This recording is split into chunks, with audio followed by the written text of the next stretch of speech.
And that's Bernie Roberts and his orchestra with Schatzie, such a lovely word. And you're listening to WBAI, and we're on the line with Schatzie right now. Schatzie, good morning. Or good afternoon. Good morning. How are you? Good. Good morning. Yeah, right.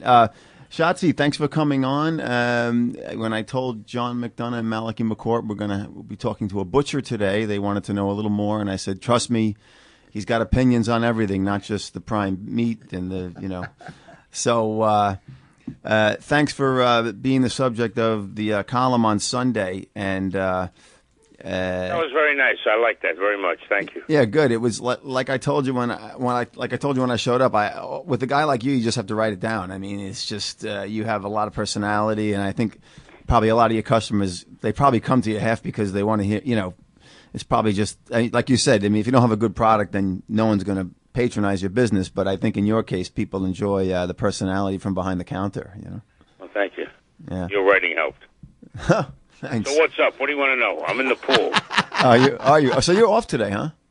I'm off today. I take off once every few months for a day or two. Oh, that's good. Yeah. So how long have you been butchering, Schatzie? Forever. God, since I was 12. Is that right? Your family business. I mean, how many generations of in the meat business? This is the business? fifth now. Is that right? Including what? A great-grandfather in the old country? Great-grandfather, grandfather, my father, me, and my son, Richard. Yeah. And did you always want to go into it? You did have aspirations to be a singer, right? I was on my way to California to be a singer, but my father died and I had to come back to the city. So I put it on the side. But I do it a little bit. I may be doing some shows at the store in the fall or the winter. Oh, are you it. going to set up a performance space in the shop itself? Oh, yeah. I may do a show in the store. Like, how is that going to happen? I mean, it's not a huge arena. I mean, no, but I'm going to build when you walk in on the right side by the showcase, we're going to build a little stage, and then we have the whole outside and the whole inside. We could probably put about 75 people in there. It'll be fun. The band fits in the back near the kitchen. I mean, it's cool. I have a nice little band. Really, I have a piano player. We got a drummer. We got a bass. We got a great clarinet player and two backup girls, pretty as could be. I mean, do they work in the shop? Regularly? No, they're in the professional music business. Oh, they're professionals. Yeah, I just do it for fun because I'm in the meat business. Yeah. It's a lot of fun. I mean, I like it. I really like it. It's a lot of fun. Where exactly on Broadway? This is Malachi McCourt here, Schatzie. Malachi. Where on Broadway are you? 101st and 102nd, right on Broadway. Right on the west side of the street. On the west side of the street. It's a butcher shop. Yeah. The restaurant right in the butcher shop. How long have you been there? Oh, we've only been there a year. We moved. Oh, I see. I was on Madison Avenue for about 35 years, and we had to move to 87th in Amsterdam. Yeah. On the block where Barney Greengrass is. Nice block. That's right. That's where my wife was going. And then she said, you closed there? Yeah. Yeah, we moved uptown. Okay, well, good. I'm glad to know you're in the neighborhood again. Thank you. We will be in. We'll be singing the Pork Chop Blues. Well, I'll close my eyes and listen for that accent of yours. What accent? Is that Italian, Malachi? Absolutely, Schatzie. I thought you were Sicilian. Oh, it is. You got it right. I'm with the boys, and so... Unlike Schatzie, who speaks sanitized, standardized English. Right? The Queens. Standard English. Only the people I want to understand me. That's great. Yeah, Schatzie, John McDonough here. I just want to get a little bit into the business now. Another Irishman. Yeah. Jews down there? Oh. Only Irish guys. Go ahead, I'm listening. I've been driving a yellow cab since the 70s, and when I first started out, one place you never wanted to go, particularly on a Monday morning, was the meatpacking district. You couldn't get down Washington Street and Garrensport, and it was just unbelievable the amount of trucks coming in, I guess, after the weekend. Now, I think there's only like one or two places down there. Everything's shifted up to Hunts Point. There's only about 6, and they're going to be out of there soon. Yeah. And everybody's up at Hunts Point. Now, how did you get your meat? Did you go down to the meatpacking district? Well, I used to have my own truck, and I drove down every day. At what time? 5 o'clock, 4:30, 5 o'clock. Had a little breakfast. There was only one really good place for breakfast. It's still there, right on the corner of Washington Street. Yeah, that's right. It's still there. And now it's a fancy restaurant at night, but it used to be just a place for truckers and guys to go, which was a lot of fun. The market, I always liked being in the market, but it's changed over the years. It's completely different now. Now you call on the phone. They deliver it. If I need something, I'll go and get it. But and what is the process? Do you actually look at the meat? Do you trust the guy that's bringing it in from the Midwest? I mean, how does that work? It's gotten to the point where it's not necessary to look at the meat anymore because they know what to send me. I'm doing this a long time. I'm old. You know, they send me what I don't like. I send it back. They know it, so we don't have a problem. I don't use supermarket meat, you know, so it's a different kind of a situation. I buy what's called hanging beef, which is meat that's hung on a hook that comes from the West that you're talking about. Right. And that meat, I don't even have to look at it anymore. They know what I want. Right. And what's the difference now between the Meatpacking District and Hunts Point in the South Bronx? Hunts Point is strictly food. It's meat, fish, and they also have a big produce place there.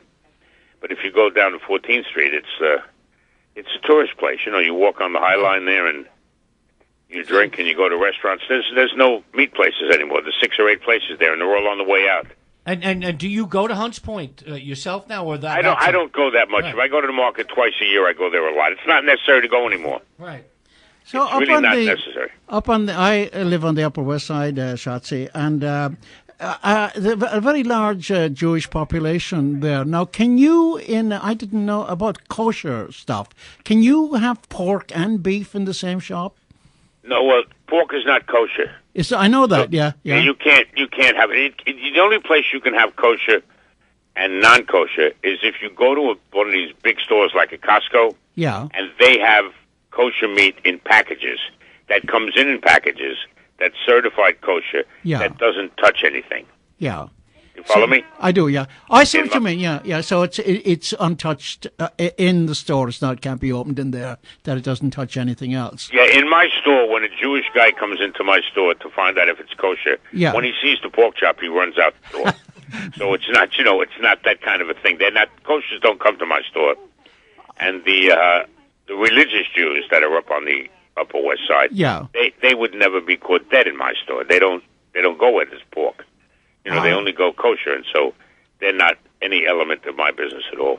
And how, I have people who want kosher stuff, Yeah. who I'll get them kosher chickens a box, or I'll get them, and I explain to them that technically, when it comes in my store, goes on my block, it's not kosher anymore. I got But you. those people want kosher for a completely different reason. I could come and bless it, and kosher. Come and bless it with that I will, rogue of yours. They'd be That- very happy to be sold to absolutely. people. So what, does everybody head down to Zabar's then, or how does that work? Well, Zabar's doesn't sell kosher meat. No, they have lots of dairy stuff in there, Yeah, but I mean, it's not a kosher store. It's a kosher butcher shop on 72nd Street somewhere. I forgot the name of it. Leslie and something. Right. And I think there's one up on the east side on 2nd Avenue. There's one or two. I mean, it's kind of limited. If you're Jewish and you eat kosher, Yeah. you don't want to buy that meat. You're not going to eat that night.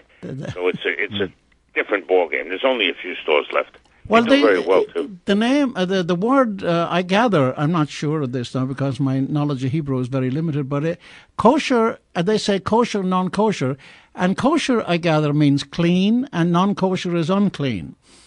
Well, actually, kosher has to do with the way they kill it. Yeah. There's no more non-clean. Yeah. There really isn't. I mean, years ago, for argument's sake, they used to kill chickens kosher style. Yeah. Where they would cut the neck, Yeah.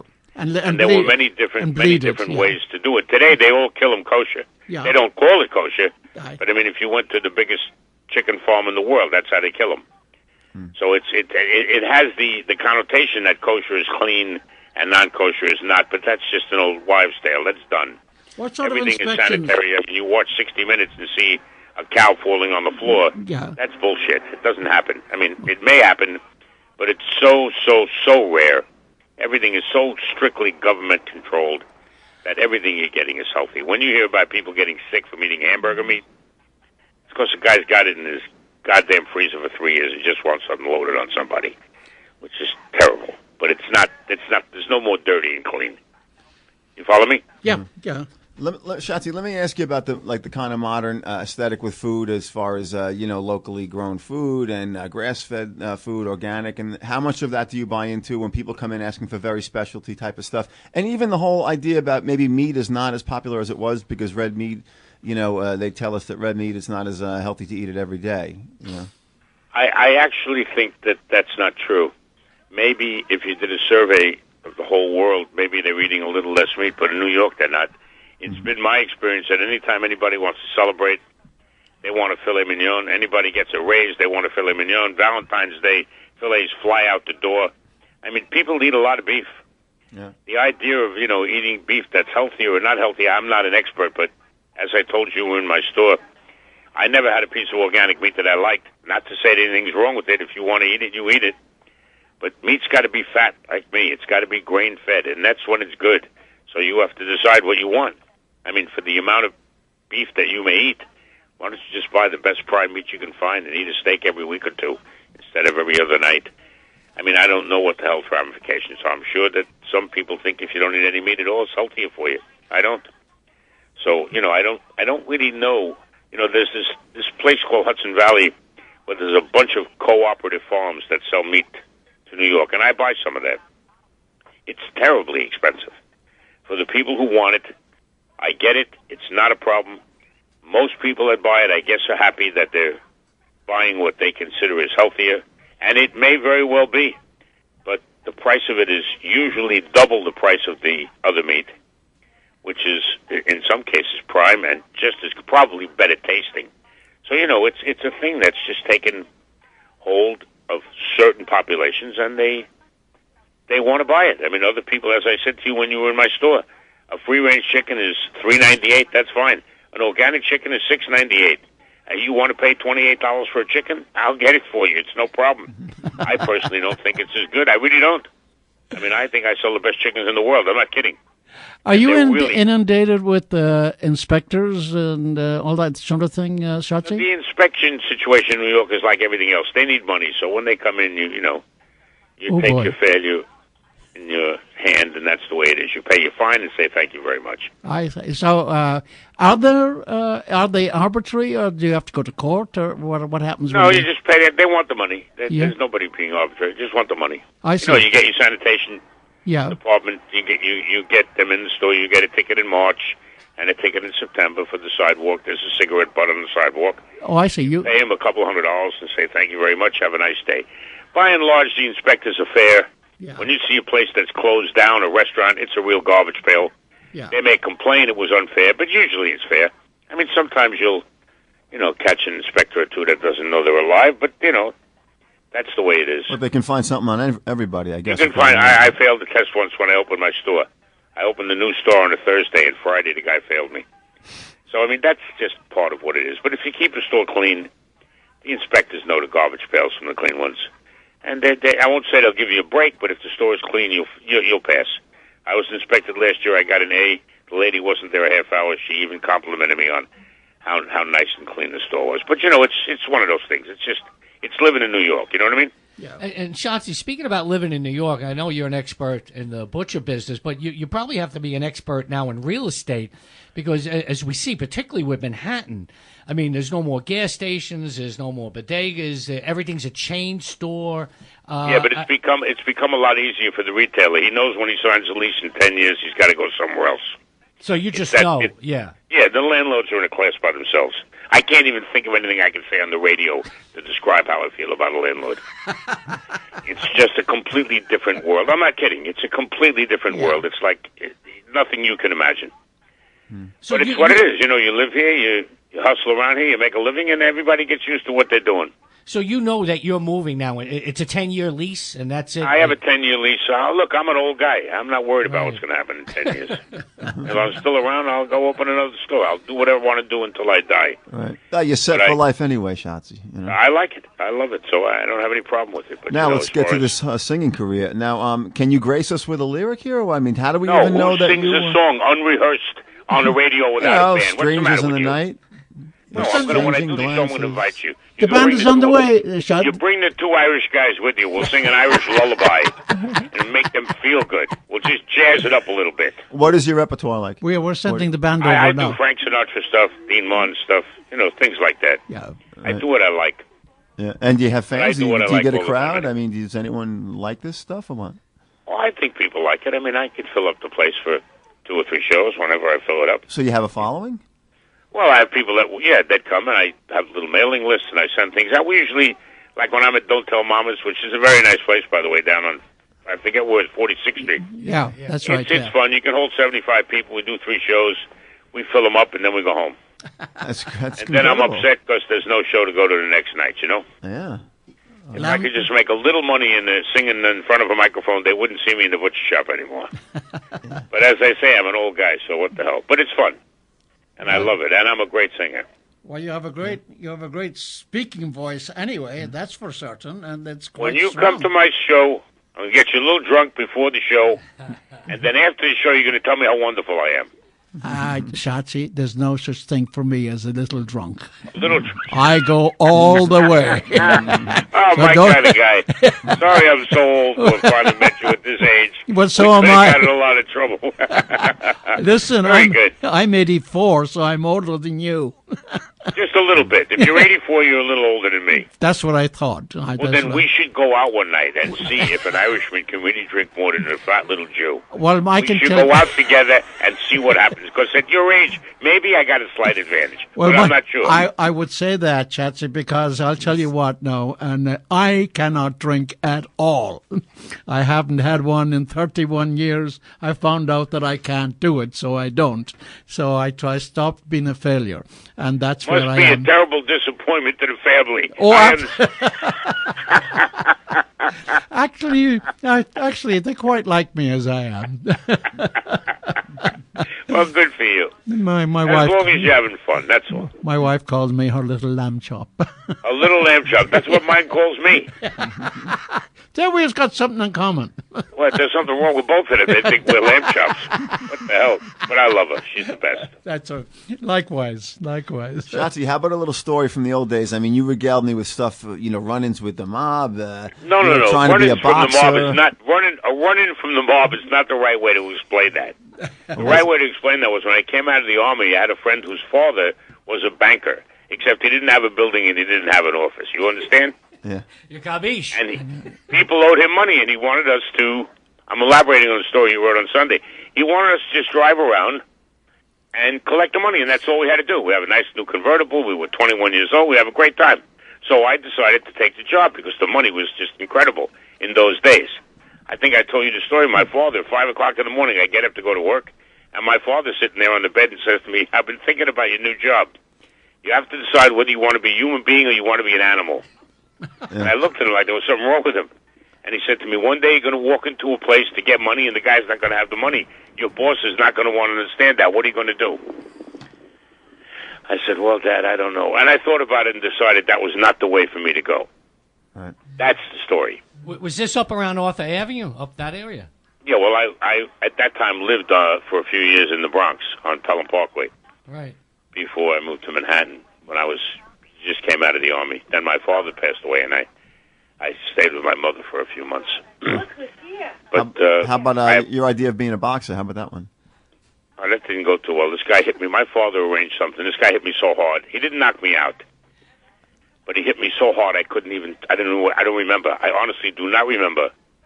You see it in the movie sometimes, and you say to yourself, "How is that possible?" The next thing I remember is I'm out of the ring. I'm walking around somewhere, in the dressing room, and my career as a boxer was over. He was very successful. Hit me a shot. I didn't see it coming. I think he did you a favor, right? Of course, he did me a favor, but you got to. It's so interesting to get into a ring with a guy and think you're going to knock him on his ass, and then all of a sudden you don't know where you are. I mean, I don't even know where it came from. Right. But it's strange. I tell you a quick story. I was in the Army. I was an MP, and I had a detail that we had to guard the team that was trying out for the Olympics in 1968. I think I don't remember the exact. I think it was 68. That's when I was in the Army. 64. 67, something like that. Had to be 68. Yeah. And I made friends with this little kid who was a bantamweight. You know what a bantamweight is? Oh, yeah. And he was little. I mean, I could pick him up and throw him across the street. Put him in your pocket. I mean, he was a tiny little guy. And he used to spar with me because I was naturally, 21 years old. I was a tough guy. He hit me so much that my arms hurt me. I mean, he was such a little guy, and he was like 160 and 0. I mean, he had never been defeated. And by the time the trials were over, he didn't make the team. He got beat 3 times in a row. Now, when you think about how good those guys are, here I am thinking I'm going to be the next Rocky Marciano. God, they're professionals. They're unique. I mean, they're all phenoms.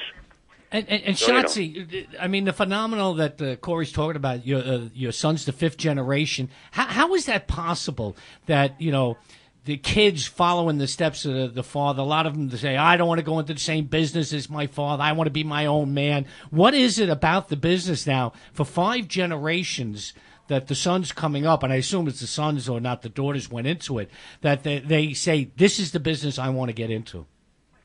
Well, I can only speak for myself. I mean, I didn't want to go to school. And so when I came out of the Army, I worked in the meat business around New York. I didn't work for my father. And then I went back to work for my father a little bit, and then unfortunately, at a very young age, he died. So this was the family business. I had a brother and a sister in college. I had a mother who was a 52-year-old widow, and it was my responsibility to take care of it. My son, I think, I can't really speak for him, but comes out of school, getting jobs are really, really hard. I'll never forget the first job he had. He got a commission, a $5,000 commission for selling a life insurance policy. And he was all excited, and he was going to get his money Friday, and he was going to take us all out for dinner. You hear me? He comes to me Friday with a look on his face that I can't even replicate anymore. And he said to me, "What happened to all the money?" I said, "What do you mean, what happened to the money? They didn't pay you?" He said, "No, but look at the check." And he shows me a check for less than half of his money. Between paying off the percentages he had to pay it off and the government taking his money, had no money left.